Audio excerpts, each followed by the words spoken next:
Good afternoon. My name is Erik Løkke. I work for the Norwegian think tank Civita, and we have been a partner to the Oslo Freedom Forum from the very beginning. And it's great to see that the Oslo Freedom Forum keeps expanding and now also has cooperation with Minareten. And together, Oslo Freedom Forum and Minareten is going to host this next event, which we have titled Liberty in an Age of Resurgent Authoritarianism. And we have a particular focus on the Islam and liberty. And obviously, the topic is of the utmost importance for many reasons. For the relationship between the West and Islam, for the need to spread freedom in the Muslim world, but now also for the rise of illiberalism in the West, which we saw when Donald Trump became the 45th president of United States of America. And precisely because these issues are so important, we in Civita has engaged in public debates in Norway to try to counter the illiberal narrative. And I think that Civita, as a center-right think tank, has a particular responsibility to counter and reject the politics of fear. Furthermore, I am very, very proud that today's keynote speaker, Iyad El-Baghdadi, has found a home at Civita as a fellow, where he can work on his project, Islam and Liberty, which has its funding from Fritt Ord, which we are very grateful for. I have been impressed by Iyad's dedication to freedom, liberty, democracy, ever since I first heard his speech here at Oslo Freedom Forum, which probably some of you just witnessed. And obviously, since Iyad did provoke so many of the Arab dictators, he had to flee the United Arab Emirates and found a home here in Oslo. But of course, he has not stayed silent and has continued his work. And I'm so proud that Civita can cooperate on this project. And I also think that it's very important for Civita to keep contributing, in particular with cooperation with the Oslo Freedom Forum. And I think it's also very appropriate that this year's theme is defending democracy. I mean, the rise of illiberalism shows that we have to stay eternal vigilant. And to quote the famous words from Abraham Lincoln, that the democracy of the people, by the people, and for the people shall not perish from this earth. And also, let me end by reminding you that liberal democracy is not a way to end or even eradicate all conflict. Rather, liberal democracy is a way to organize politically, to handle conflict through non-violent means. And I also think that's what is the core of the next event. And I look so much forward to listen to Iyad El-Baghdadi and thereafter an excellent panel to discuss these very important issues of today. So I think I leave the floor to you, Iyad. Thank you very much.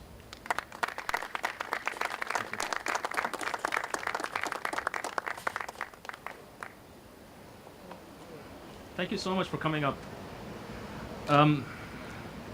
So the topic today is democracy and illiberalism, and we have a special focus on the Islamic world. And this is part of a series called Islam and Liberty. Now I'm going to start with some rules. 4 rules, really. Rule number 1, elections are not enough. Democracy really is a hardware. It's really excellent hardware. But democracy alone is not enough. There's really 2 different kinds of democracies. You have liberal democracies and you have illiberal democracies. Liberal democracies have all the hardware, but they also have a certain software, which is liberal values. They have multi-party elections. Opposition rights are always protected. Individual rights are sacrosanct. There's equal citizenship, equal protection under the law, and free speech. But there's another kind of democracy, which is called an illiberal democracy, a majoritarianism. We also call it a ballotocracy, where elections are everything. There are elections, but there's no liberal values. Opposition rights are not protected. Free speech is not protected.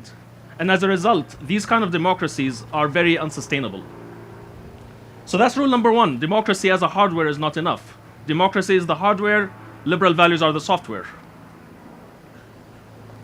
So rule number 2, illiberal democracies are inherently unsustainable. Of course, illiberal democracies are really bad places to be if you're a minority or if you're in the opposition. If you're a minority, you're subjugated, you have to accept your place. And if you're in the opposition, you have no free speech and you might end up in jail. But there's something that's even more important, a big picture problem. The big picture problem is that illiberal democracies break down. A very good example of that is Putin, Russia. A recent example of that is what we're witnessing in Turkey.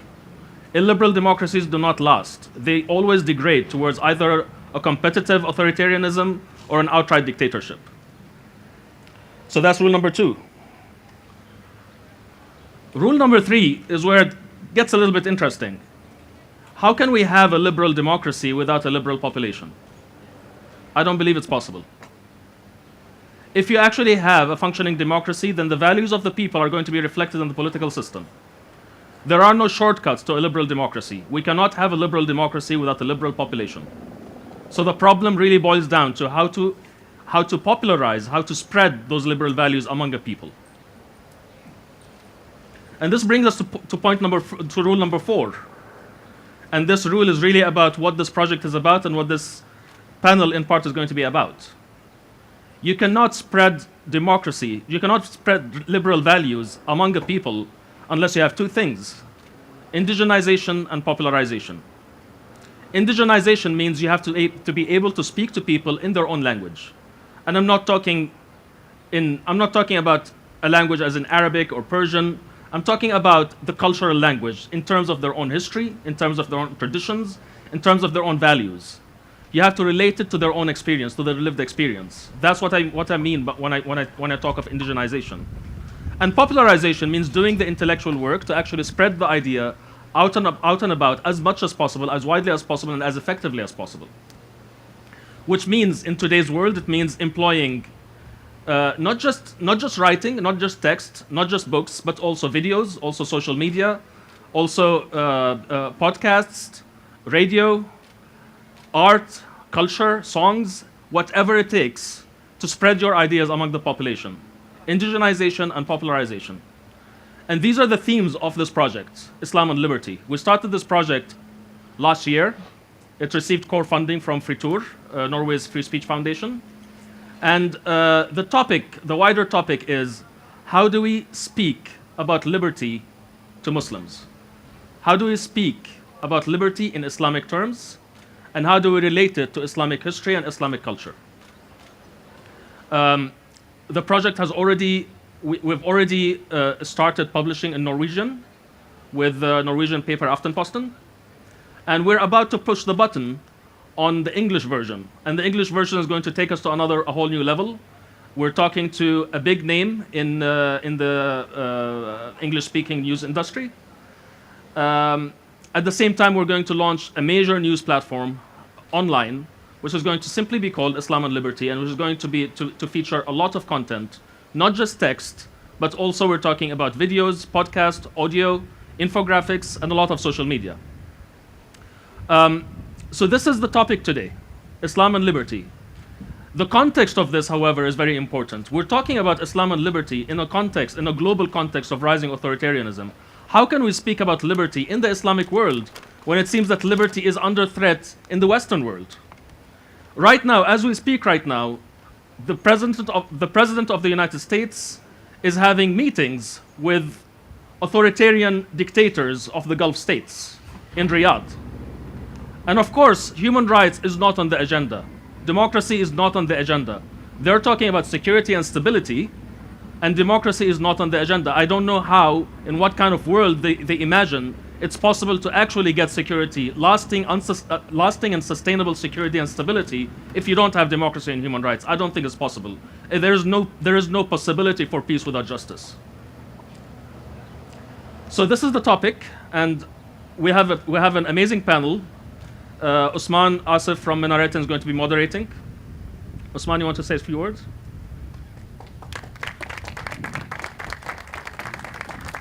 Yes, thank you.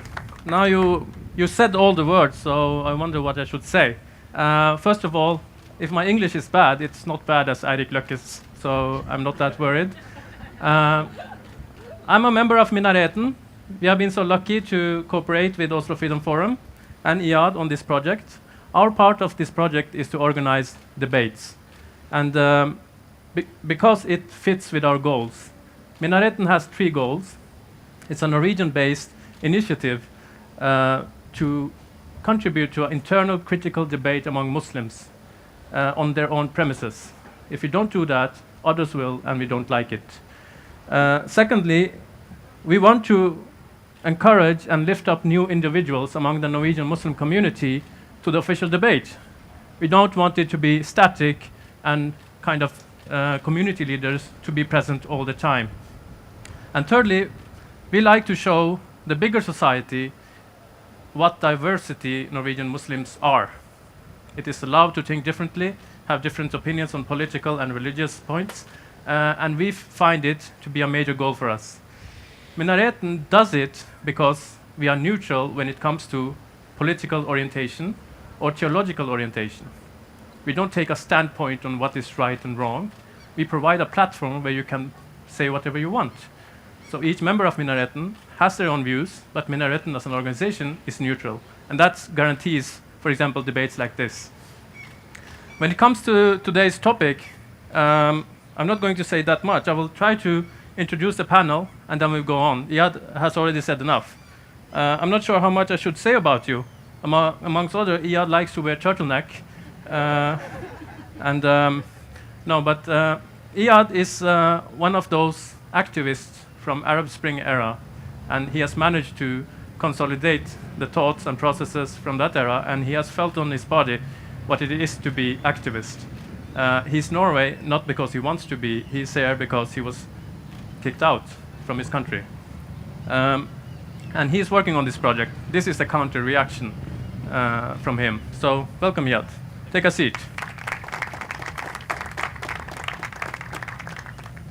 Our second panelist is from Canada. She is of Iranian origin.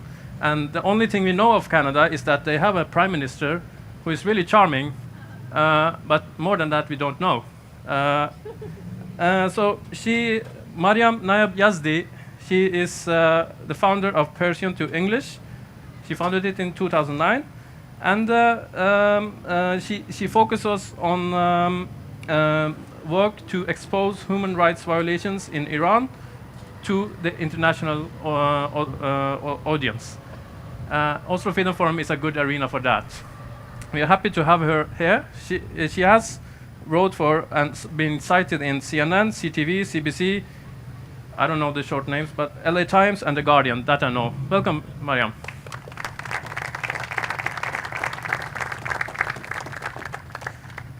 Our third panelist is Fatma Betul Sarayli. She is of Turkish origin. She has been living in Istanbul for quite a while. Now she is back, and there's no surprise why she is back. She is quite active on the human rights front, and she portrays herself as a street philosopher, even though she lives in the better parts of Oslo. But she's really interested in human rights situation in Turkey. Welcome.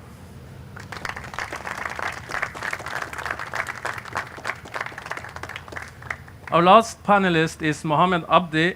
He's a columnist who has written about Islam, integration of Muslims, racism, Islamophobia, secularism, and human rights.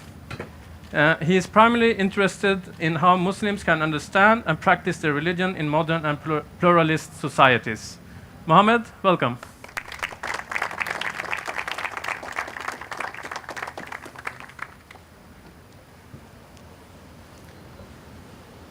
All right, I will be sitting, and you all can see me. This is not an easy topic or easy to talk about. Islam and liberty in an era of resurgent authoritarianism. But we have heard all these things from time to time, and the last part, I'm not sure if it's a bit surprising for all, but we see a trend of rising authoritarianism. If you could start, Mohamed, with an introduction on the team itself, what would you say? First of all, can you all hear me? Okay, thank you. I would like to thank for the invitation. When I was invited to sit in this panel, I actually asked myself, what are the main issues that you want to raise up regarding the topic?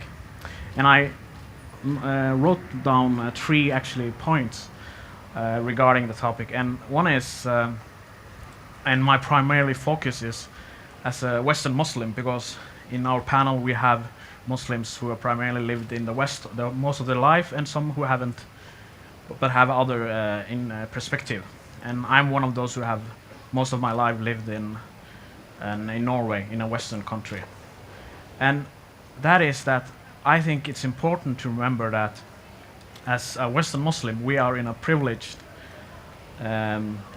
stance, or we are actually in a way very privileged that we live in a country where a lot of the issues that we're going to talk about today are settled in a way. We live in a democracy, a liberal democracy as Norway. So the question we as Muslims from the West should ask ourselves is basically, how can we export, and that's the word I want to use, export these values to the so-called Muslim world. With that I mean Muslim majority countries. We can discuss if we should call it Islamic world or Muslim world, but that's irrelevant. And that's my primary focus. How can I, as a Western Muslim, try to export these values like democracy, freedom of speech, and so on, and liberalism to the Muslim world? Since I have that privilege by living in a Western country. The other point I wanted to raise up is regarding the main issues. And this is actually important to remember because Iyad was into it, and that is, it's very easy for us who live in the West to talk about that these people in the rest of the world, the West versus the rest, that they should just try to get themselves together and try to change their societies and their mentality and so on and so on. It's very simple to say that people should, why don't they respect freedom of speech in, for example, in Pakistan or in Somalia, whatever, when most of those people are actually, especially in Somalia, starving to death. It's very simple to talk about democracy and freedom of speech when people are starving. I think it's wrong in a way. I think we should focus not only on political rights when it comes to human rights, but we should also focus on when it comes to economic and social rights. And when people are starving, talking about cartoons or freedom of speech, that's too simplistic. But at the same time, we shouldn't have these lower expectations for the people who live in those societies just because they have another background than us, which is non-Western. The third I want to talk about later, and it's the point regarding the main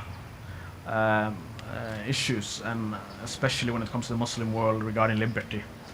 I saw the invitation and so on. It's basically about state and individual, the rights between a state and an individual, and democracy and so on. But I think one of the most important issues when it comes to the Muslim world, but not only Muslim world, but also in a country like United States, for that sake, where you have a president who have a very misogynistic view on women. And I think my main issue when it comes to the Muslim world is women's rights, because if we have to talk about liberty, we also have to talk about the fact that 50% of society doesn't have the same liberty as the rest of the society. So it's a very important issue, especially for me. So you already acknowledge that there is a problem when it comes to liberty in these countries. Of course it is, but I think it's important to remember that we are speaking about 57 countries. If I use the Organization of Islamic Conference, which is 57 Muslim countries with majority of Muslim countries. So it's a very heterogeneous group, and it's the biggest voting group in United Nations. So we should be careful not try to put all of them in the same basket. Yeah. But at the same time, I think some of those countries have more issues regarding which, for example, conflicts and war. So it's for me, it's too simplistic to talk about these issues when it's a very devastating war going on. For example, in Syria, and so on, which started for a fight for democracy and liberty, yeah, but end with being a civil war. Yeah. Fatma, what do you have to say about that? Islam and liberty and resurgent authoritarianism. Do you know anything about that when you lived in Istanbul? Well, yes. The thing with me is that I don't look at the problem of Islam and liberty as just the problem of the Muslims. And I don't believe there exists any Islamic country in the world. The majority can be Muslims, but Islam is not lived according to its true purposes. So for me, it's more about those countries' lack of democracy, lack of education, poverty, and disunity. This is the major problems of the Muslim world. And because of this lack of these things, it's very difficult to make individuals in their societies understand what true liberty is. And the despotic rulers, which is ruling these countries, they are using mostly Islamist philosophy to control their population, to keep the power. And a very essential difference, which we in the West have not distinguished between yet, is Islam and Islamism. It's totally two different things. One, Islam is the rules of God, which has been advised to the human for living a good life. This is at least the scientific approach to Islam. It includes all the ethical, all the moral, and all the social rules which can make individual live free, open-minded, and in respect for others. Islam as a religion, as a scientific approach to Islam, this is what Islam is. It's the divine rules which has been given to the humans to live a peaceful and a happy life. But Islamism is the rule of the humans, which have made it a tool for keeping people under control, for making them feel kind of dependent on their authority, making them feel that West is something different, West is the enemy, and we have to fight the West. This is the Islamistic philosophy, and it has actually nothing to do with Islam. So this main difference, we are struggling very much in the West to distinguish between Islam and Islamist. Islamist is a new philosophical trend which started with, actually his name was also Baghdadi in Egypt. That's an old joke now. Contrary to El-Baghdadi today. But Fatma, if you say this is a new concept, why hasn't there been any democratic or libertarian or liberties before that in the so-called Muslim world? It has been. Yeah? Definitely, it has been. I mean, after the Second World War, you had these authoritarian dictatorships. So Yes. how do you explain that, for example, organizations like Islamic Brotherhood Yes. wanted democracy for all this time, and the authoritarian leadership were belonging to a different ideology? How can you explain that? Can you open it a bit more? I mean, like you're saying that a main issue and a problem is Islam and Islamism. Yes. Islamism has not been a part of the power play Yes. for that long. I mean, we have seen the couple of last decades. Well, it has been on and off. Yeah. We can actually start from the Abbasid Emirates, which made them actually end their imperium. Yeah. It was Islamism Okay. which made Abbasids lose their power. It was same for the Fatimids or Emirates. So in every era, when Islamism entered into their governing, actually after a little while they lost power. This is the kind of disease of Islam. I would call it the cancer of Islam. When it enters the Islamic world, which means ruling peacefully and inclusive and kind of very liberal. When Islamism has entered their policies, they have lost their power. After a while, they have been ruling, they have been dictating, they have been kind of oppressing, but in the end, they have lost their power. Okay, we can go to the next one and come back to you. Maryam, I'm not sure if they have said already what you wanted to say, but you can talk about the main issue here, Islam and liberty in an age of resurgent authoritarianism. What are your thoughts? My focus is on Iran, and from my experience in these past 9 years, is that anything to do with identity is sort of toxic in the region right now. So what we need to do is speak about universal terms like human rights, the Universal Declaration of Human Rights.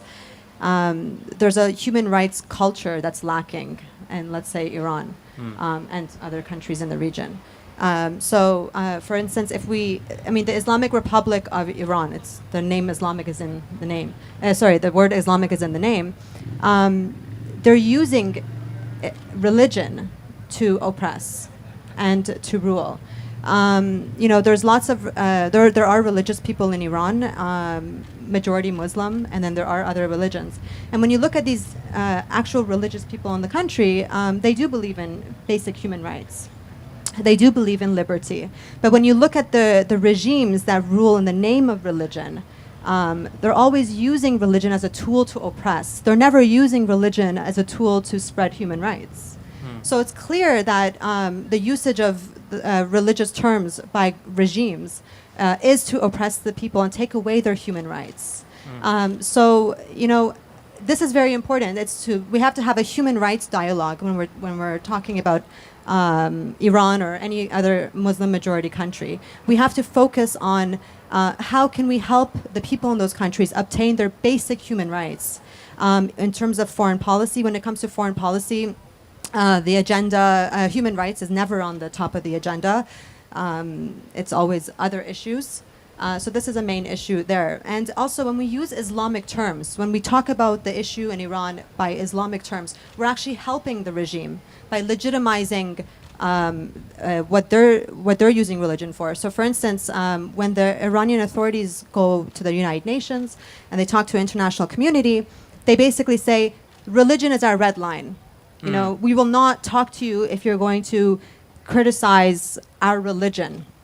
So, if you start talking about, like, for instance, qisas in Iran is used as a punishment in Iran. Yeah. It's used, so for instance, like if you do like a robbery or if they might, or murder, they might charge you with qisas, an eye for an eye. And that's how they interpret it as. So if we're using Islamic terms, we're helping them to legitimize their usage of it.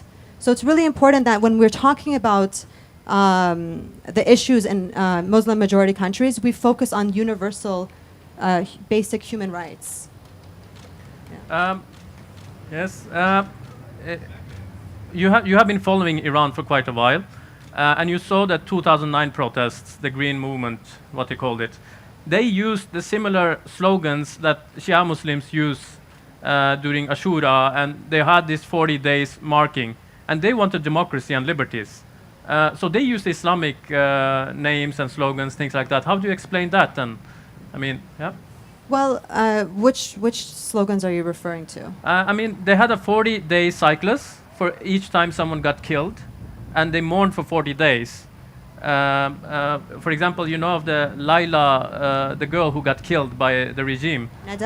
Nada, yeah, I'm sorry. So they had a 40-day mourning, and it was the same as when the so-called revolution happened. So the opposition used religious terminology. Well, again, Iran is a Muslim majority country.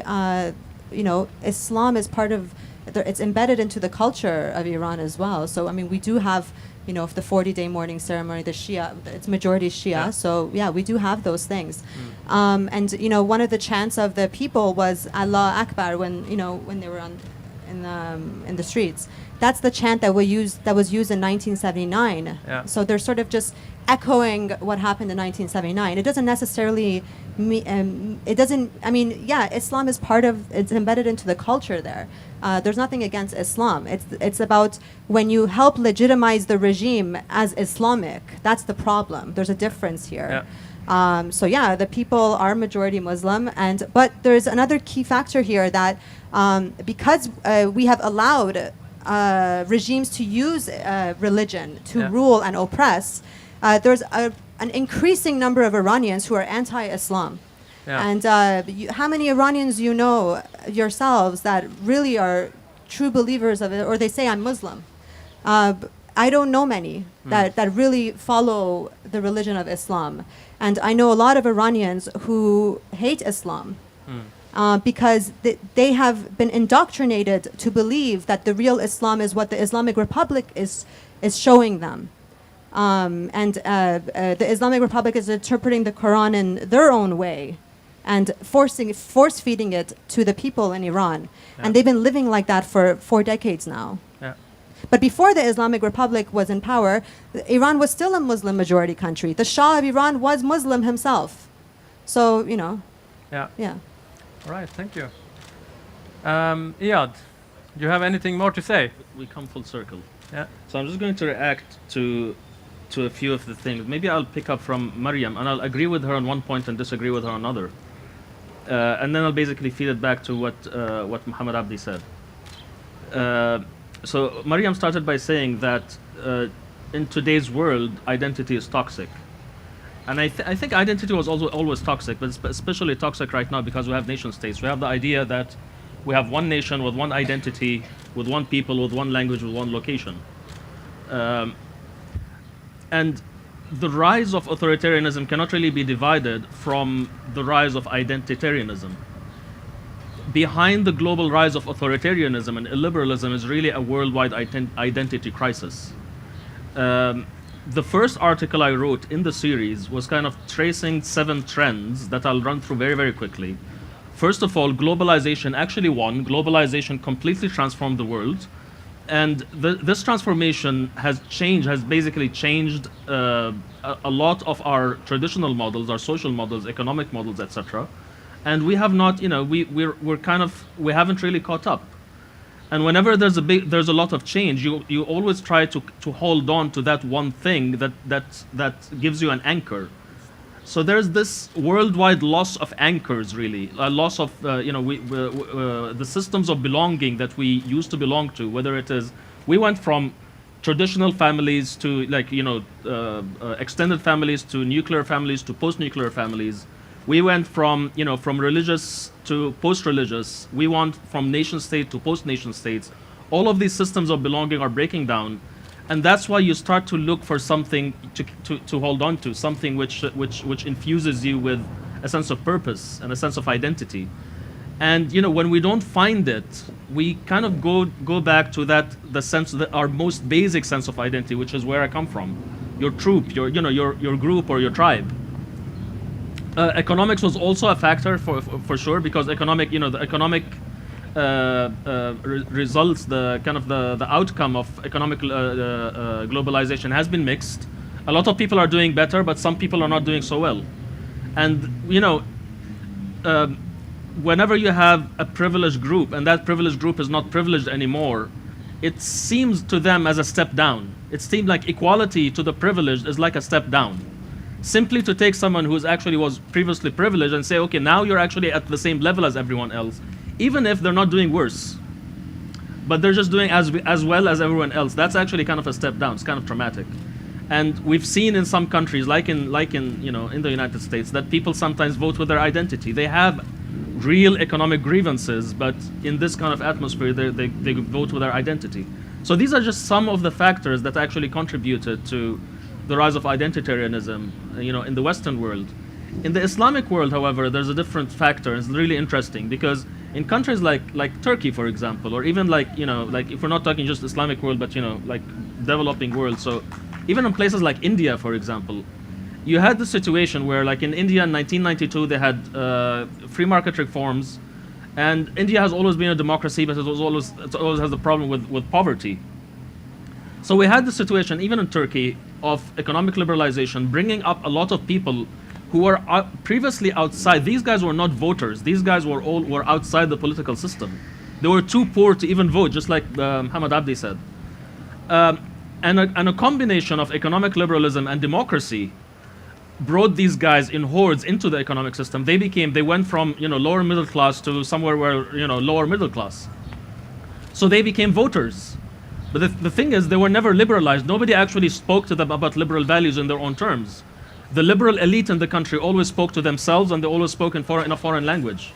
So the values of liberalism were never communicated to these guys, and these guys are now a major voting bloc. So when you put them, when you have an election, of course they're going to vote for the people who, as Fatma said, instrumentalize religion and instrumentalize identity in order to get to power. And once they're in power, and because there's no liberal tradition in the country, once they're in power, they basically take over. When we're seeing Erdogan being basically just doing exactly what Putin did. Which is an interesting point, because when we look, just to pick up a point from Maryam, so I completely agree with you when you say that identity is toxic. However, when we talk about, when I say that we're talking in Islamic terms, it only legitimizes regimes like Iran's or Saudi Arabia's if we agree with them that what they're doing is Islamic.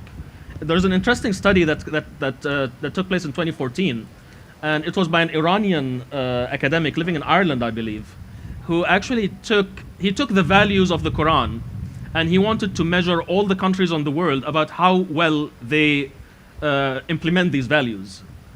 And the top country was Ireland. Ireland was the most Islamic country in the world according to the Quran. Norway was number 4.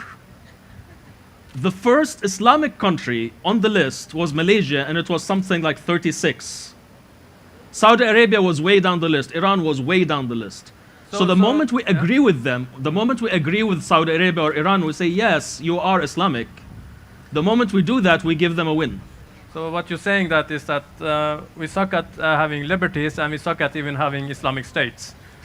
They're not even Islamic. Yeah. Iyad, you actually talked about the next question I'm going to ask, so you will not have that much time now. Mohamed, why is liberalism and authoritarianism arising in the world?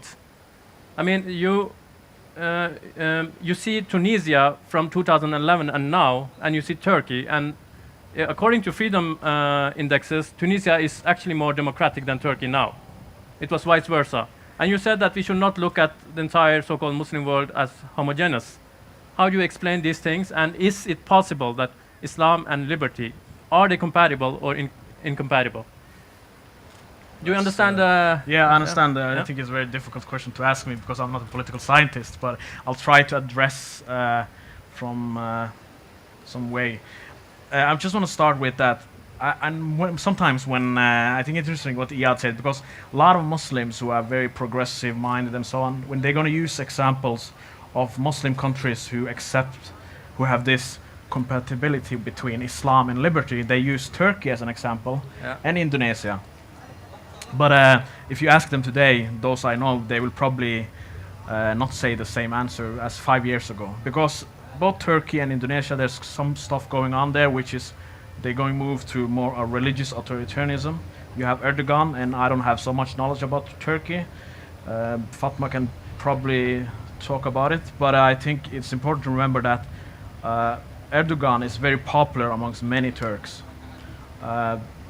So it's too simplistic to try to portray him as an unpopular authoritarian. He's actually an authoritarian populist in a way. And but at the same time is that we all know that what he's doing, his regime is doing, not Turks as a whole people, is very grave. It's very dangerous and very, especially towards the Kurds, bombing of Kurds cities and villages in eastern Turkey, and jailing one of the main parties in the parliament, HDP. And including their party leader, Selahattin Demirtas, I think his name is. But I think regarding your question, Usman, it's important to remember that when we talk about liberalism, we have to be careful and not use only Western understanding of liberalism, John Stuart Mill and so on. For many people in the Muslim world are actually, with or without religion, in a way, conservative or traditional. I think you can't use the Western liberalism as a standard to understand liberals in, for example, in the Arab world or Middle East. I remember many people were in the West were saying a lot of cheering. There were a lot of cheerleading going on, saying the liberals in Egypt are winning, the liberals in Tunisia, and so on. But some of those people are actually very illiberal, if you use a Western standard. And some of them are also very anti-religion, to those of them who are secularist. So they are not secularist as we will like to believe in the West, where you have this neutral view on religion and live and let live and so on. But they want to use, for example, Al-Sisi, which is considered by some in the West for some kind of reason as a liberal and reform-minded Muslim who's going to reform Islam. But we know what he's doing. He's actually a military dictator. So I don't know. It's very difficult to answer that. But I think Iyad actually was into that.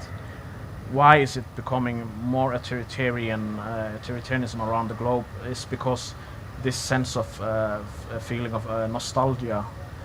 People want to go back to this belief in a strong man government. They want to have democracy as a tool to get a strong man who can. I think liberal democracy is still a popular amongst many people, but the strongman democracy or the illiberal democracy is getting more gain and getting more popular because of what Iyad said, nostalgia and identity crisis, but also because something that I would like to end with is which Pankya Mishra, which is an Indian author, he's saying because we live in an age of anger, and I think some of you have, if you have discussed these topics, especially online, you will meet on, especially topics regarding Islam and democracy and so on, you will meet on a lot of angry people. And I'm not only talking about the comment section, but other places too. And because there's a lot of anger out there, you have the angry jihadist and who's actually killing people. You have angry white nationalists, some of them even in the White House. So there's this anger included, anger plus pessimism. That's the reason why it's so there's lack of optimism and lack of in a way we need less anger and more optimism and lesser pessimism. So we should hug each other more not rather than discuss or get knowledge about their liberties. Fatma, we have a Muslim diaspora of different ethnicities in Europe. You have a huge diaspora among Turks in Germany, Belgium, Holland. They live in free societies, and they have their own challenges when it comes to integration, when it comes to discrimination, job markets, everything. But when it comes to electing, being part of the election in their own home countries, they tend to vote for strongmans too. Why is that? I mean, we have been talking about knowledge, about liberties. We have been talking about the lack of opportunities and the lack of stability. But when you live in a libertarian or a society which you have liberties, why do you even then do these choices? And is it specifically for Muslims? I mean, Mohamed and everybody else have mentioned Trump, the obvious. And you had a huge turnout for Le Pen in France. So how do you explain it? Well, the problem always is education. It's always education. I have no other answers for why people choose illiberal leaders for their countries. Either they be living in West or they be living in their own countries. You don't understand it. They cannot be stupid. I mean, they're doing a choice. Yes, they are doing a choice, but really, if you ask any of them, what's liberty? Yeah. What's democracy? You know, what's human rights? And how is these these countries you are living in functioning with all their structure of democracy, human rights, and liberties? They can't answer you. And I can assure you that 98% can't answer you this question. You're generalizing. You're all generalizing. Thank you. Thank you. Have a nice day. All right, continue. Well, kind of, I might generalize, but when it's so obvious that this person has been breaking human rights, he's been coming with false accusations and coming up with 5,000 names, like right after the failed coup in Turkey. It was even dead people on the list who were accused to be a part of the coup in Turkey. And when you violate the rights of women, violate the rights of children who actually have to go to jail with their mothers, and when you have all the media in your hands, and when you are feeding the people with fake news, and when these things actually are being mentioned in the Western newspapers and in TVs, these people does not pay attention to it, because like we said in the beginning, it's the West against Muslims, kind of, and that's why the West is lying about this great leader who is actually trying to make a great Turkey. And they are envying, the West are envying him, the West are jealous, and the West doesn't want the Islamic world to rise, and this guy is the right person for doing it. They are living in an illusion, and it's a very paradoxical illusion where they themselves are kind of benefiting from all kind of democratic rights and liberties. But when it comes to their own country, they can't see that actually this kind of ruling, which we have in the West, we can criticize many things, absolutely. But it's way, big differences between the illiberties, which we can criticize here and in countries like Turkey. The main problem, I think, is the lack of understanding what true democracy is, what true liberty is. And like Iyad said, it's about the individual feeling of belonging to something, because mostly in the Western countries, they are not, they don't succeed with getting integrated to the society. And that integration also, that the lack of integration makes them feel kind of more related to the countries they are coming from, because they want to feel a part of something great, something which they don't manage to feel in the countries, Western countries they live in. I feel like you're saying the same thing as a lot of Americans did when they felt disempowered and they wanted to make America great again. Yes. You know? Yes. So it are the same things. And if you're looking at the topic here, authoritarianism tends to be the same thing which is arising, while it can be different types of religions and ideologies.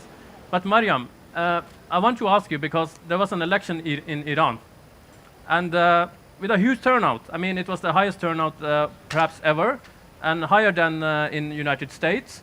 But was it and is it a kick to the regime, and is it a moderate in power now? How would you explain the people who voted for Rouhani? Absolutely. It's a good question. So Rouhani, this is his second term. He was voted in 2013. And he's been in power for the past, he's been the president of Iran for the past 4 years. The president of Iran ultimately has no power. It's the supreme leader who ultimately has all the power. And he did not make any human rights improvements to the country in the past 4 years, and the economy has not improved in the past 4 years. However, the Iranian people, they are alone, essentially. What I mean by that is foreign policy is not centered around human rights, improving the human rights or strengthening the civil society in Iran. It's centered around investment and talking to the regime. And in those talks, in those bilateral talks, human rights is not on the agenda at all. So unfortunately, in order to talk to the regime, Western governments, the international community has to ignore human rights. That's what we've seen so far. So when the Iranians go and participate in the election, they're not necessarily voting for Rouhani the individual, Rouhani the person. They're voting for the candidate who symbolically presents himself, because women are not approved to run. So I say himself, who presents himself as furthest removed from Khamenei, the supreme leader. Now, whether Rouhani is actually different than Khamenei, that we've never seen any evidence of that. We've never seen him actually create any human rights reforms in the country. We've never seen him even push for human rights reforms. Anytime that he's in the West talking about, and he's asked a human rights question, he defends the human rights violations in Iran. He defends the execution rate in Iran. The execution rate in 2015 was nearly 1,000 executions in Iran. That's double the number of what it was under Ahmadinejad. So we haven't actually seen any human rights improvements. But when Iranians go vote for Rouhani, he's symbolically the one that represents himself the furthest removed from Khamenei. So Iranians, the most peaceful way that they can protest is through voting. So when they vote for Rouhani, it's basically giving a middle finger to Khamenei and saying, you know, we're going to vote for the person who seems to be least like you or presents himself least like you. And they're sending a message ultimately to Khamenei. And that is the way they protest, because they don't have any other means of protest. So people know that they are being repressed, and they know that they need liberties. Absolutely, of course. I mean, Iranians headed to the streets in 2009, and their chants were very clear. They said, down with the dictator. They talked about freedom. They talked about liberties. Those were parts of their chants. And they also chanted to Obama and to the West, saying, you know, you're either with us or with them, the regime. Yeah. And we have not seen the Western governments talk about human rights. It's not on the top of their agenda. So, you know, when you allow the regime to get away with human rights violations, the civil society actually weakens. Right now, we have the top human rights defenders in Iran in prison. And they've received very heavy sentences under Rouhani's presidency. So why should this happen when the relations between the West and Iranian regime has never been better than before? Why should the human rights violations be getting worse? Because it's not on the agenda. And that's up to the international community to put it on the agenda. Because when the Iranian regime comes to the negotiating table, it's because they have no other choice. Their economy is suffering. The sanctions had crippled the economy. And so the ball was ultimately in the Western governments' courts. So they could have used that opportunity to push for human rights reforms. But unfortunately, the problem is that Western governments, when they deal with the Iranian regime and other countries in the region, they have a short-term goals. And short-term goals are unsustainable because at the end of the day, you have to confront the dictators. So what's happening in Syria, for instance, this is not, it didn't start in 2011. This is a result of decades of dictatorship in the country, of the Assad family dictatorship. And it's the result of the Western governments not doing anything about it and allowing them to rule and ignoring human rights issues until you get to the breaking point. So why do we have to wait till we get to the breaking point? If we start implementing long-term strategies, and we can help strengthen civil societies. I will jump over Iyad this time. We don't have that much time, but I will try to take a new round with the panel, and then it's open for you guys. What I would suggest, Usman, is that if you allow me to just reflect on what Maryam said, and then we just open it to the panel, because she already has moved us into the realm of solutions and thinking about strategies and what to do. I will just So, a short note to Mohamed and then to you, because I'm the dictator here. All right? Sure. Yeah. I think I'll just have to talk about the elephant in the room. There was a woman who yelled. I don't know why she was yelling, but again, age of anger. My point is, when I sit in these panels, I always try not to generalize. So I'm not going to take that issue because the woman obviously left. She was angry for some kind of reason. She thought we were generalizing. And I have to be honest, I have never seen 4 people with Muslim background sitting in a panel discussing Islam and liberty. Most of the time, there are other people discussing us. With us, I mean Muslims. With said that, I just want to address something Maryam said, and that is there's something called Western hypocrisy, which is the reason why many people, I think many people, especially in the Muslim world, can't trust when the Western leaders, the political leaders, talk about stuff like democracy and liberty. When we are right now speaking, the President of the United States is actually involved in an arms deal with one of the most oppressive dictatorships in our world, Saudi Arabia, which is, I think he's going to buy or sell, weapons for $180 billion, which is going to be used, for example, to bomb Yemen. So people living in these countries are not dumb. You can't be a Western leader and talk about these issues, democracy, human rights, and liberty, and blah, blah, blah, and at the same time have dealings with some of the worst oppressive dictatorships in our world. It's hypocrisy, and that's the reason why I think, I'm not speaking for all, but I think many Muslims can't take Western discourse regarding human rights and liberty in the Muslim world serious, because you have to practice what you preach, first of all, before you try to implement in other countries. And sometimes you try to implement by bombing them. That doesn't you can't bomb people to accept democracy and liberty. It never worked, and it will never work. Thank you. All right, you were talking about exporting democracies, but bombing was not what you meant. All right? Iyad. Well, let me just reflect upon what you said, Mohamed, about generalization. There are 57 Muslim countries and around 1.6 billion Muslims. It's not possible to speak about all of these people without some degree of generalization. It just makes it possible for us to actually talk about something which is that big. But at the same time, this is an unusual panel. These are 4 Muslims with a Muslim moderator in Norway speaking about Islam and liberty. And I think that has some value in itself. Moving on to solutions, there's something that I've come to refer to as the vicious triangle. And the vicious triangle is kind of a metaphor for what I believe is the trap that we have in the Middle East, in the Muslim world in general. The triangle is made up of three sides: tyranny, terrorism, and the West. And the way it works is this. It's vicious because it keeps getting tighter. Terrorists will always say, they'll always justify the terrorism by saying we're fighting the West, we're fighting a foreign invasion or foreign force, or they'll say we're fighting tyrants. And this is the narrative that they use. On the other hand, you have tyrants who either say we're fighting terrorism or they say we're fighting imperialism. And then you have Western intervention, either saying we're coming here to fight terrorism or we're coming here to spread democracy. So this triangle kind of reinforces itself, and it kind of always self-reinforces, and it kind of continues on and on because we keep feeding into it. The question is, how do you knock it out? How do you stop this from continuing? Because within this triangle lies something very important, which is societies. What happens when you empower tyrants or empower terrorists or empower imperialism or these kind of policies? You're weakening society. You're weakening civil society. Civil society really is that pressure in the middle.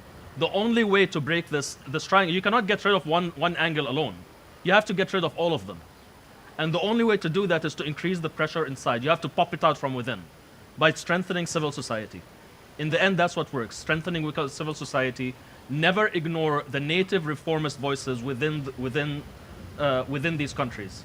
And just like Maryam said, in Iran, these guys are in jail. In Egypt, these guys are in jail. In Saudi Arabia, many of them are in jail. In Turkey, many of them are in jail or in their exile. Exactly, half of them are in jail and half of them are in exile. If you want to see an Islamic world which is free from terrorism, free from tyranny, free from foreign intervention, you need to talk to the native voices. You need to strengthen civil society. All right. Could I borrow the mic? Thank you. We're going to have a Q&A session.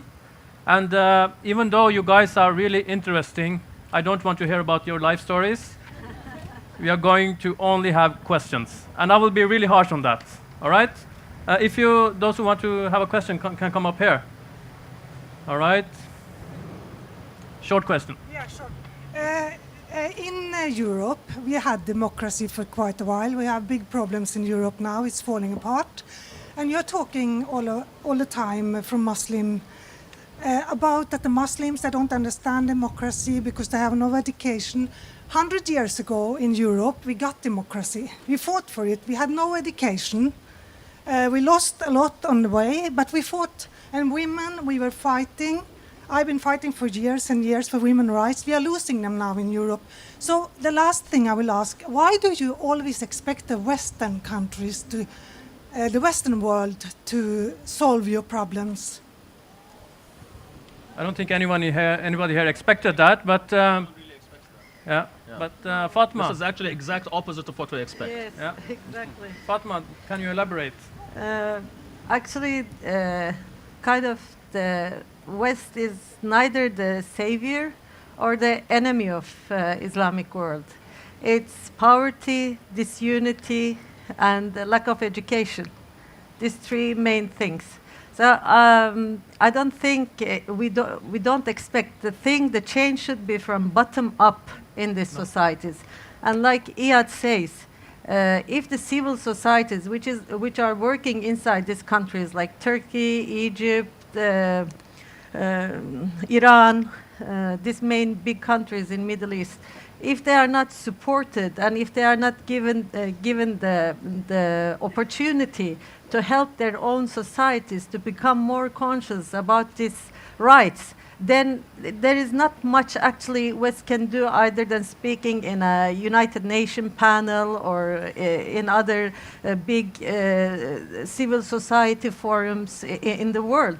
So I am very kind of disappointed because these civil societies in these countries are silenced. And there is no one actually standing up and speaking up for them in the West. It's still about, they have their problems and we have our own problems, and they're totally ignoring those people who actually can do the change. They are the change. And no one speaks of their oppression, the threats, the torture, the exiling, the jailing of hundreds and thousands of civil society members in these countries. All right, we can discuss it more later on. Thank you. Hi, thank you very much. I think all the questions that you have raised are very thought-stimulating, so thank you for arranging this event. My question is that being a Muslim, I usually, wherever I go to these kind of events or political discussion, I usually find that a lot of panelists tend to take a defensive stance when it comes to Islam and liberal values. And I understand that Islam does, promote open-mindedness, it does promote human rights, but my question is that if the defensive stance is always taken, would that stop us from actually questioning from within the Muslim world what is it that we can do to make the religion a bit more progressive and stop it from being static? Because it was conceived 1400 years ago and there are some tenets which were relevant back then but might not be relevant today. So my question is, who within the Muslim world has that responsibility to actually question and debate some of the tenets? Is it Saudi Arabia? And second thing is, what we can do as Muslims living in Western world to actually help accelerate that? Thanks. All right. Maryam? No. First Maryam. Oh, I'm sorry. Freedom of speech. First, I just want to address the earlier one. The thing with when people live in a closed society, in a dictatorship, they're all alone. They're silenced. And the people, the governments who are helping sustain those dictatorships are the Western governments. So when we say, the Western governments should focus on human rights in their talks, we're not saying they should solve the issues. There's very vibrant civil societies in these countries. All they need is support. All they need is solidarity, and that's what we mean by support. We don't mean to go bomb the countries. We don't mean to even isolate the regimes. For example, Rouhani's in power right now. He's the president, but this, because of what he represents dialogue with the West, whereas Ahmadinejad did not. we have an opportunity right now. We have another 4 years to push for human rights dialogue. This gives us an opportunity. So that's really important. We will have to wait for an Yeah. impeachment in United States, perhaps, for that. Well, and another thing is when we talk about when we talk about, well, that's what you said about, that's their country, and they have to. That's their culture. Sometimes people say, that's I can't get involved. We have to stop looking as if you live in a Western country like Norway or Canada or even the U.S. You have to stop looking at yourself as separate from the rest of the world. This is a globalized world that we live in. Yeah. What happens in Syria affects the rest of the world. So we have to start realizing that. And foreign policy is not about that. So we have to make foreign policy more globalized to reflect the globalized world as well. Iyad, short commentary, and then Mohamed. And I have my mic. Thank you. So let me just reflect again on the point of civil society activists, just before we get to the second question. So Atina Daimi is in jail in Iran. She's a children's rights activist. How much of a sentence did she get? 7 years. She's on a 7-year sentence for practicing her activism. Aya Hijazi, who has recently been released from jail in Egypt, spent years in jail without even a trial, because she set up an NGO to help street children, people, basically homeless children in Egypt. Marcel Shahwaro, for example, from Syria, who is now living in exile, she ran a system of schools, underground bunker schools in Aleppo when Aleppo was under siege. These are the people we're talking about. We're not saying, we do not expect the West to solve our problems. We can handle our own problems, but we just need to not be ignored. We need to not be bombed. We need to not be ruled by tyrants and terrorists. We are more than capable of taking care of ourselves. This is the main point. All right. So as for the point about the second question, I'm sorry. The second question was about what's notoriously called Islamic reform. Yeah, keep it short, Iyad. Sure. Yeah. And if I want to keep it short, then no, Saudi Arabia and Iran and those governments are definitely the worst people to speak to about what to do about this. First of all, they don't represent Islam. That's the most important point that you have to keep in mind. These guys are not Islam. They're not even Islamic, let alone Islam. So they're the worst people to speak to when it comes to and they play the game really well. They know how to sell the point. They know how to sell it. They know how to say, you have to respect our culture, you have to respect our... They don't respect their own culture. They don't respect their own people. Why do you have to expect them, why do you have to give them that kind of respect? All right. Yes, Mohamed.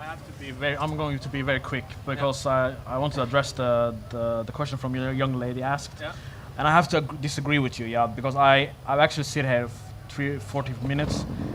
I think we have to stop making this opposite takfir on these people, because Saudi Arabia are Muslims, the leadership are Muslims, the Iran are Muslims.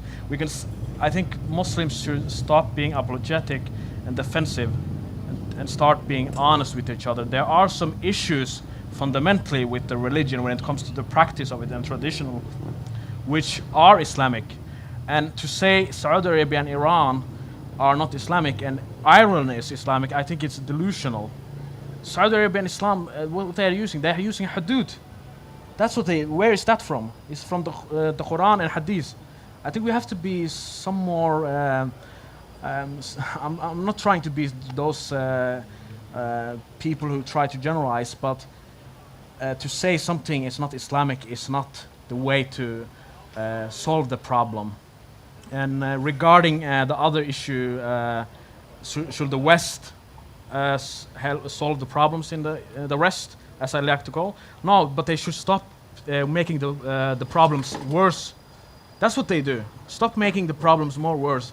Nobody said that you should come and solve those issues, but stop. In Norwegian, I think it's also in English. Stop putting gas on the fire. That's the first thing that you can do. Thanks. Right, but you get a quite good barbecue if you have a lot of gas on the fire, right? That's what's happening with all these deals. Short question. All right? Okay, Western democracy is defined by 3 events: the signing of the Magna Carta, the Gutenberg printing press, and the Protestant Reformation. Each of those events brought us to this Norway, America, Canada, and the rest of the Anglo and Northern European world. And furthering that question, so when do we get the Islamic reform? When do you have your Martin Luther? And, really go to the core of the religion and not the governments. But there is Ayaan Hirsch Ali, a professor at Harvard, who escaped child slavery and being sold in Ethiopia and went to Holland to become a politician, later a Harvard professor. She asks about this. She said the religion is fundamentally flawed and needs a reform. And I voted for Trump because I am terrorized. I saw the memorial in the World Trade Center. And, we're not bad people. I got a degree in engineering. My parents come from India. I don't see him as a racist. I just see him seeing there's a fundamental clash of culture here. And when do we get your reform? All right. Are you addressing the question to me? The whole panel. The question is Islamic reform. When or has it ever happened, and is it possible? All right. Well, okay, let me try to start to unpack this level by level. First of all, you have a very Eurocentric, Western-centric idea of liberalism. Ideas do not really belong to one civilization. They've always bounced across from one civilization to the other. For example, I don't know if you're aware of this, but John Locke, when he was writing about natural rights, he was influenced by an earlier work by a Muslim philosopher called Ibn Tufayl, whose work had been recently translated from Arabic to English, and argued, it was basically a philosophical novel that argued for natural rights. These ideas they're always somewhere like 90% or 95% in development, and then someone comes and hits 100%. And at certain points of human history, they happen in Greece, they happen in Babylon, they happen in Egypt, they happen in China, or they happen in the West. So these ideas, whether it is universal human rights, there's a reason why we say human and human rights. It's not Western people's rights, it's human rights. These values are fundamentally universal. As for your question about Islamic reform, first of all, Ayaan Hirsch Ali is not even a Muslim. She's an ex-Muslim. We have to stop expecting people who are not even Muslim to speak about reforming Islam. As I mentioned, this is a panel of 4 people, 4 Muslims still talking about Islam and liberty. You obviously have come here with your own prejudices, your own background, and I respect that. But at the same time, I think you have to, we have to be allowed to have our own voice in the end. All right. That's all right. Sure. Short question. So when you're talking about Islamic reform, there's a fundamental difference between Christianity, because when you talk about Protestant Reformation, there's a fundamental difference in the religious structure between Islam and Christianity. Christianity had a pope. Christianity basically had a very well-defined religious hierarchy. Islam never had that. The question of authenticity in Islam was always fluid. And for that reason, whatever it means to have Islamic reform in the Muslim world does not look the same as an Islamic reformation with a capital R. Rather, what it looks like is a shift in the mainstream. What I mean by a shift in the mainstream is that Islam was always pluralistic. There were always multiple interpretations of Islam, and this goes back all the way to the beginning. Islam was never, this idea of one Islam practiced across the world, across all Muslims, that was actually a myth. That was never the case, even from the beginning. So what we really need to work on is really a shift in the mainstream, which means that get as many Muslims as possible. You see, what is or is not mainstream is not a function of truth. It's a function of power. It's a function of which ideas get to spread more. So in the end, it's about fixing those societies through, as we mentioned, democracy and human rights, getting the hardware there, and then working on the software so that people can start to change their minds. We like to talk about hardware and software. I think you have a background from IT, right? All right, short question. Thank you. So it will be short because I think you actually just answered it. I was curious as to more of a specific way that Muslims... Louder. A specific way that Muslims transfer the idea of human rights and what is, interpreted from the Declaration of Human Rights to the Muslim world. And you're right there. You're telling me that this isn't a Western ideology, that there will be a Muslim way to communicate these ideas. So it's not offensive. Yeah. All right, so that was a comment. It's okay. All right, yes. Next one. The guy in blue. Coming from the United States, I just wanted to address, we lost 2,800 people in 9/11. The U.S. then went into the war in Iraq, and Saudi Arabia were a lot of the people on those planes. We went to the war in Iraq, and there's 1.5 million deaths that the U.S. helped create. So we have also been terrorists in many ways, in much larger dimension for Islamic countries. And so we have to make sure that we keep that in mind in always. But my question, I believe in what you said with identitarianism. Part of the problem is conservative thought and nation states constrict us. And so it's hard for us to evolve and progress when we have this identity with these nation states when we want to move into more globalism type of mentality where we're taking care of the entire planet. So I guess my two-tier question. First is, in order to create the solution, what is the solution to identitarianism? Where do we shift these identities so they have a foundational focus? And then second, I agree with non-Western intervention as much as possible to allow you guys as best as possible to solve your own problems. I see a lot of the reason that we get into some of this is because of war funding and weapons funding. So my second question is, how can we alleviate people profiting off of war globally, just in general, which I think solves a lot of these issues as well? Yes, a long comment and two small questions. Anybody wants to answer? I think he was commenting on my earlier talk about identitarianism, the rise of identitarianism. And interestingly, identitarianism is really a reflection of our tribal nature. Human beings are tribal by nature, and I think we actually became human beings before we became Homo sapiens. I think, we evolved in a tribal setting. So that's why the tribal impulse is very deeply rooted in us. I don't think we can get rid of it. We have to work within it. And what it means is that instead of building closed tribes, we have to build open tribes. And this is kind of bring us to the discussion about nationalism, open nationalism and closed nationalism. You have two different kinds of nationalism. You have closed nationalism, which is defined by something which is fixed and you cannot join. I cannot become an ethnic Norwegian, okay? It's too late for me, okay? However, I can become a Norwegian in a sense of being a member of the society, adopting the values of the society and contributing to the society. Basically, we're in the same boat.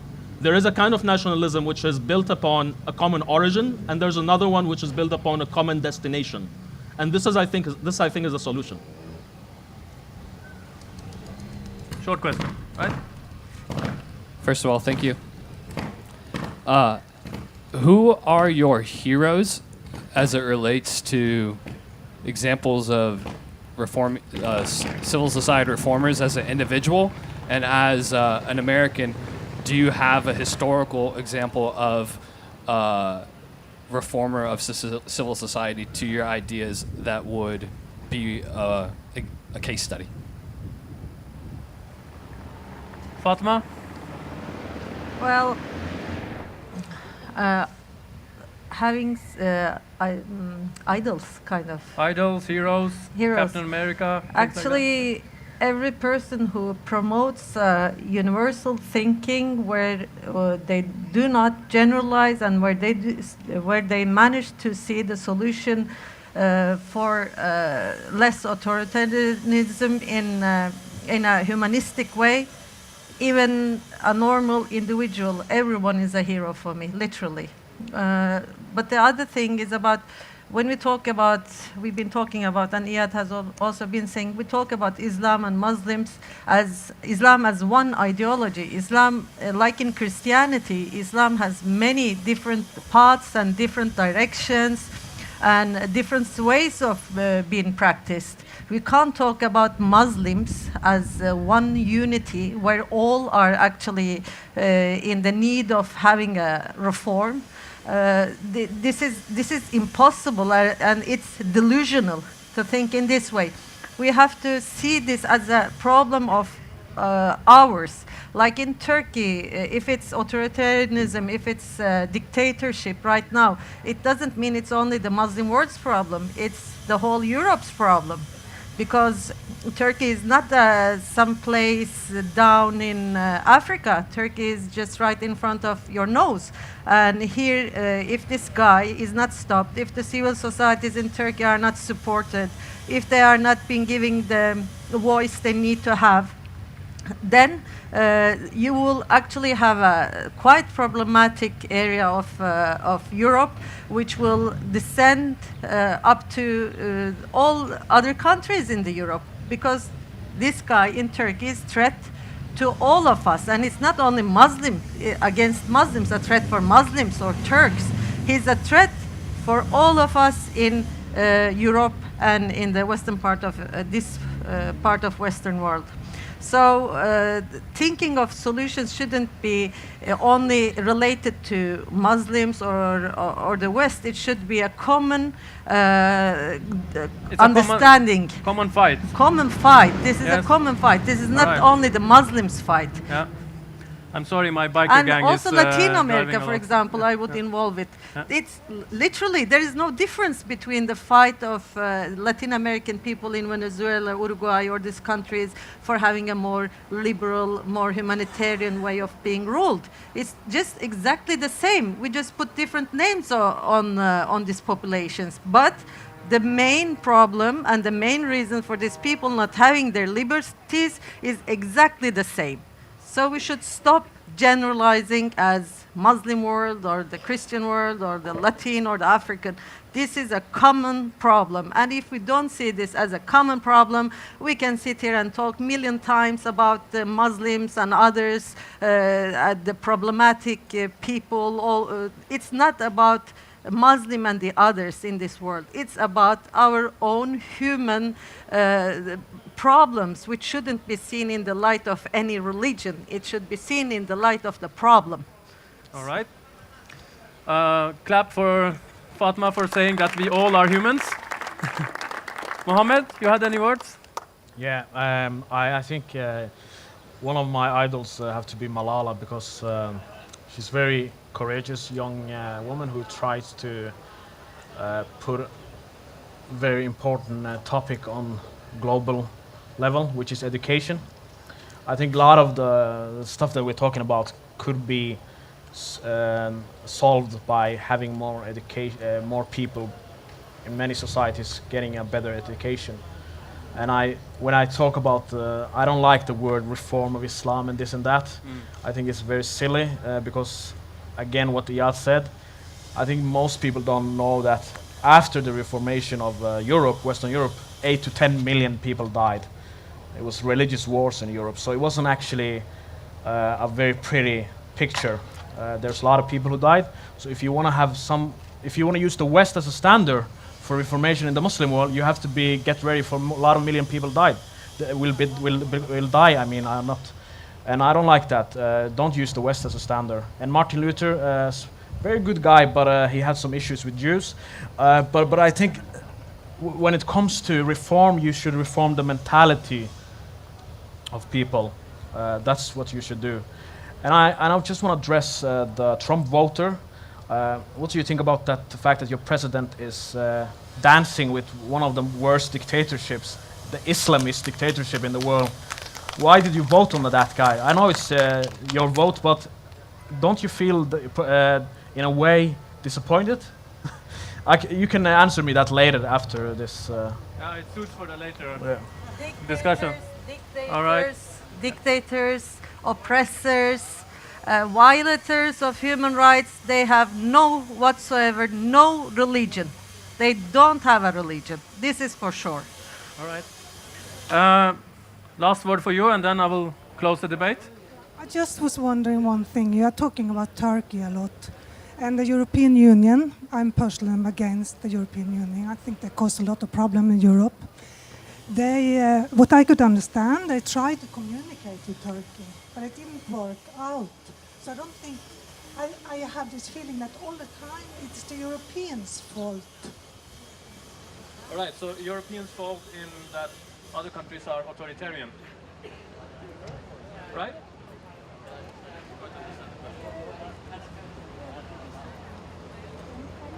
I see the problem. We talk about Turkey, And the European Union, they tried to communicate with Turkey.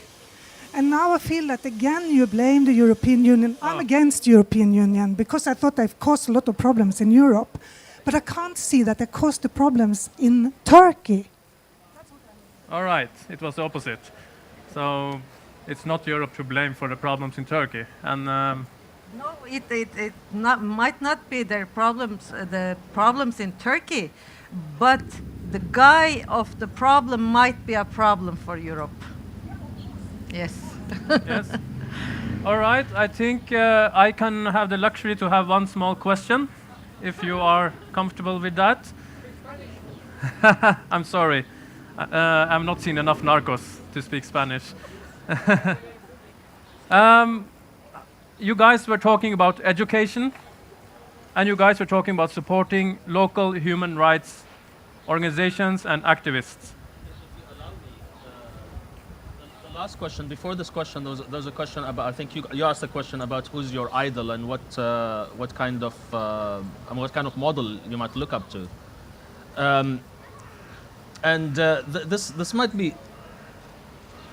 This might be strange, but I think I'm sitting next to one of my idols. Maryam is to me one of the best activists, one of the people I go to learn activism.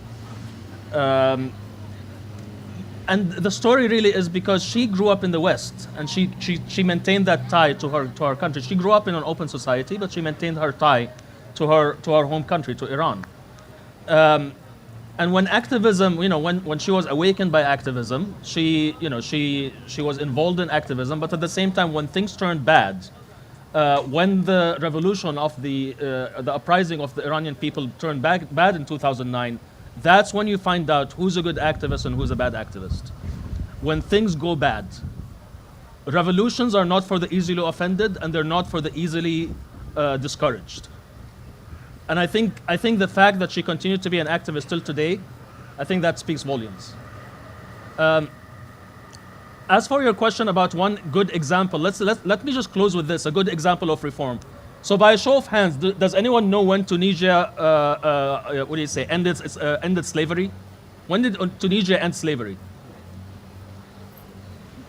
Okay, Tunisia ended slavery 17 years before Abraham Lincoln signed the declaration, the Proclamation of Emancipation, 17 years before the United States.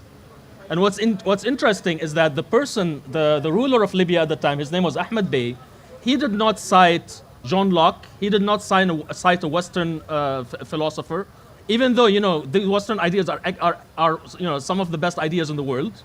However, when he actually wanted to justify this to his own people, he went and he used an Islamic argument. He said we have to end enslavement because while he acknowledged that traditional Islamic classical scholars justified slavery, he acknowledged that. He didn't even try to dispute that. He said, yes, it is. However, Islam also says that slaves have to be treated with dignity and they have to be treated well. And obviously, in my country, this is not the case. So to allow the institution to continue, there are two things wrong. Number one, slave owners are living sinful lives, and slaves themselves are living in indignity. And he says this is then he went to a very simple Sharia principle, which says that banning something which is definitely harmful takes precedence over allowing something which is probable. And that's how that's how slavery ended in Tunisia. The main takeaway here is that he just went for it. Yeah. He did not wait for he didn't wait for everyone to come to his side or people with vested interests, etc. He just ended it immediately. What's really interesting here is that there's more than one way to achieve liberty. There's more than one way. There's more than one path towards it. All right, Iyad, it was an interesting fact. We should cite it more. And now I understand why dictators don't like you. You steal their time. So I have to jump over my question, and I want to thank each and every one on this panel for taking the time and contributing to a more nuanced debate. Thank you to the public and for Oslo Freedom Forum, and thank you to Minareten. If you have not followed them yet on Twitter and Facebook, you should do. We should expect 200-300 more likes today. Well, a clap for everyone. Thank you. And have a nice day. It's a good day. It's really rare to have sun in Oslo, so enjoy it.